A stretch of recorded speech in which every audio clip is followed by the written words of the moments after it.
Welcome back to The Truth Factory. Since the inception of my channel, I've been addressing the issue of big tech censorship, and I predicted the slippery slope with free speech that we're currently sliding down now, knowing that first they would go for controversial people that most would be too afraid to defend, and then slowly move the goalpost. And this week, they went after Alex Jones. Within hours, he was banned from Facebook, iTunes, Spotify, YouTube, and even Pinterest. According to these platforms, they justified banning him in what was clearly an orchestrated purge by saying that he espoused hate speech, a fairly subjective term on these platforms that I'm sure could mean anything that they don't like. If a goalpost is moved so much that Alex Jones is now what the far left considers to be hate speech, then we have major issues. What exactly did he say that was hate speech? What definition of hate speech are they even using? It certainly isn't a legal definition. In fact, he didn't even know why they had banned him. But if they can kick him off for nonsense reasons, then who is next? If we're not fighting for free speech now, we may not have the ability to fight for it later, because advocating for free speech is now being turned into hate speech. And in the dystopian totalitarian worldview of the allegedly tolerant far left, they seem to think that social media oligopolies should work as their own personal army, controlling the speech and silencing anyone that they deem to be offensive, or even just problematic. They're all cheering that Jones got removed, clapping their hands like idiots for the decay of their own freedoms. But of course, despite a heavy dose of denial and various other syndromes, the far left all know that, like it or not, Trump is their president, and the midterms are coming up shortly. And like in 2016, they're probably likely still on the losing side of the vote. They know that they can't compete with us through debate, merit, memes, or substance alone, so it's just easier for them to censor people like Alex Jones. And they justify this censorship of libertarians and conservatives by using a slew of familiar names that we've all come to know so well, like racist, bigot, homophobic, sexist, transphobic, Islamophobic, misogynistic, Nazi, etc., etc. I'm not sure if these social media companies are just bending a knee to the social pressure from the left-wing mob, or if this is actually a part of their social media platform's own agenda to control the internet, public opinion, and political outcomes. But whatever the reason, it's apparent to anyone to the right of Trotsky that there is a massive double standard when it comes to what is classified as hate speech versus just biting social commentary on social media. For example, this week, the Twitter sphere was abuzz as New York Times employee Sarah Young's old tweets were brought to the surface, showing that she had a hate-on for white men. Twitter just didn't give a shit, and neither did her employers at the New York Times. Yet Candace Owens, a well-known black female conservative, took those tweets and changed the word white to Jew and black, so of course, she was instantly banned from Twitter. Sarah can say things like, "Oh man, it's kind of sick how much joy I get out of being cruel to old white men." But Roseanne Barr with the #1 show on television is cancelled because she said that Valerie Jarrett looked like an actress from Planet of the Apes, which I'll leave here for you to decide for yourself. John Hamm can make a video about how having white thoughts is a disease. I'm John and I'm an actor. And I have to confess to you that at one time yes, even I, suffered from white thoughts. But yet again, if he made that about black or Jewish thoughts being a disease, his head would be run through Times Square on a spike. I don't want any of these people to be silenced regardless of where they sit on the political spectrum. The continued success of those celebrities should be reflected by the consumer's decision on if they want to continue to watch Roseanne, or read the New York Times, or watch kneeling footballers or Alex Jones. Saying and doing controversial things may not be good for business, but they have the right to free speech, and you should have the right to be offended or not. If you don't like someone's content, then don't watch it, but don't make it so other people can't. Of course, the main argument in favor of the censorship is that these social media companies are private platforms, and they have the right to kick off anyone they want on a whim. And I typically agree with the argument that private companies have the right to refuse service, but only if there is competition where that customer can go for an equal or similar service. If it were just one of these platforms that booted him, then fine. But in this case, it was 5 of the biggest social media platforms conspiring together to ban him. There is no way that that was just a coincidence.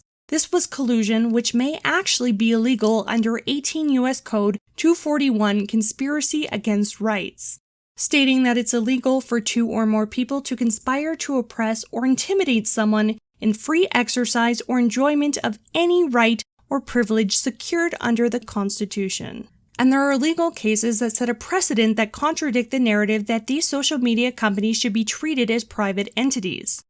Like Pruneyard Shopping Center versus Robbins, a landmark case where the First Amendment trumped property laws, where a shopping center was sued for denying access to someone for the purpose of circulating a political petition, and the California Supreme Court held that the state constitution protected free speech in a privately owned mall. A mall is a place where the public gathers, a place where political speech can be heard, just like social media. Or like the case Knight Institute versus Trump, where Trump was sued for blocking people on Twitter from his personal account, and Trump lost. He can't legally block people on his personal account on a private platform because it violates the First Amendment. This case may have opened doors for social media to be recognized as a public forum, which would make it subject to First Amendment guidelines. The internet is almost a necessity these days. It's a huge part of our culture and society and how the vast majority communicates, works, and receives information. Politicians and emergency services reach out to the public using these social media platforms. So maybe it's time that we look at regulating the internet as a public utility. And since it is a place to receive news and information, you could argue that tech companies are subverting democracy by banning political commentary and independent news sources like Alex Jones, who have millions of followers and a massive political influence. The left made a similar argument when 13 Russian trolls made Facebook memes during the 2016 election, blaming Zuckerberg and Facebook for allowing democracy to be tainted. Leaked documents have revealed that the Dems are working with these platforms to create regulations to prevent this from happening. But we're supposed to believe that deplatforming a man with massive political influence and millions of subscribers, the vast majority who are Trump supporters, will not affect democracy for similar reasons? I mean, the entire basis for universal suffrage democracies is that every single person gets a vote. And that's predicated on the assumption that every voter will make their own informed and intelligent decisions based on all of the information available to them. But now in the digital era, we're being told that wait!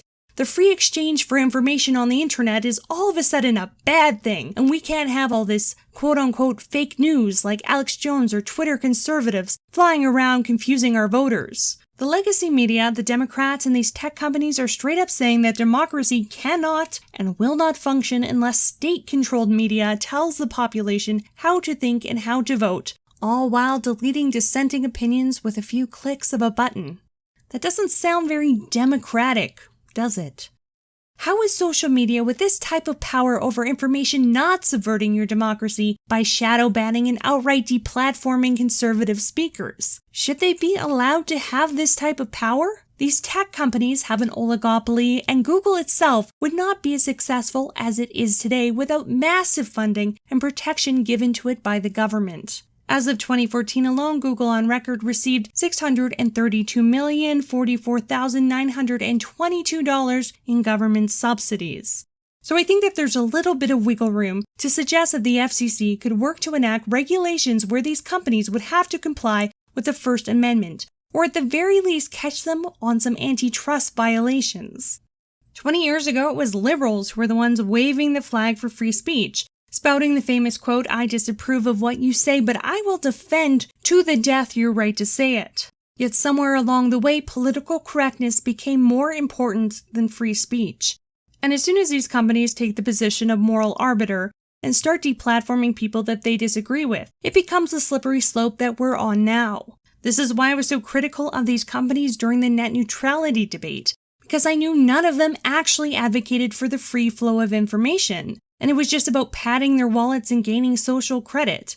And now mainstream media is actually applauding these companies for stifling freedom of press and speech, which makes me wonder if some of them weren't actively involved in influencing the decision to take out Jones. It's no secret that they hate people like him, because the mainstream news is a failing model. No one subscribes to the New York Times or the Wall Street Journal. They've gone to this pay model where you can't read their articles unless you give them money. But instead of adapting to a market that's changing, they're just trying to find a way to ban everyone else. So they think that if they silence us all, they'll win. Ironically, that is what InfoWars is literally about. An information war, one that we're all currently fighting. If anything, this orchestrated purge of Alex Jones by social media companies just proves that Jones's conspiracy theory about these corporations being out to censor and destroy him was correct. But fortunately, this type of censorship does the exact opposite of what they want.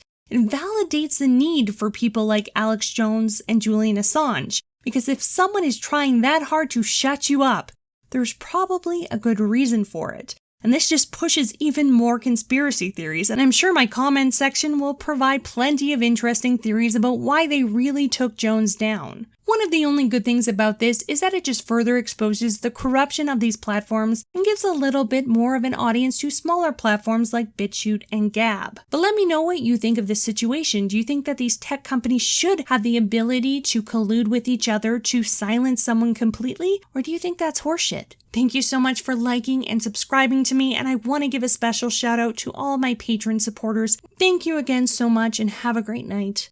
Mew!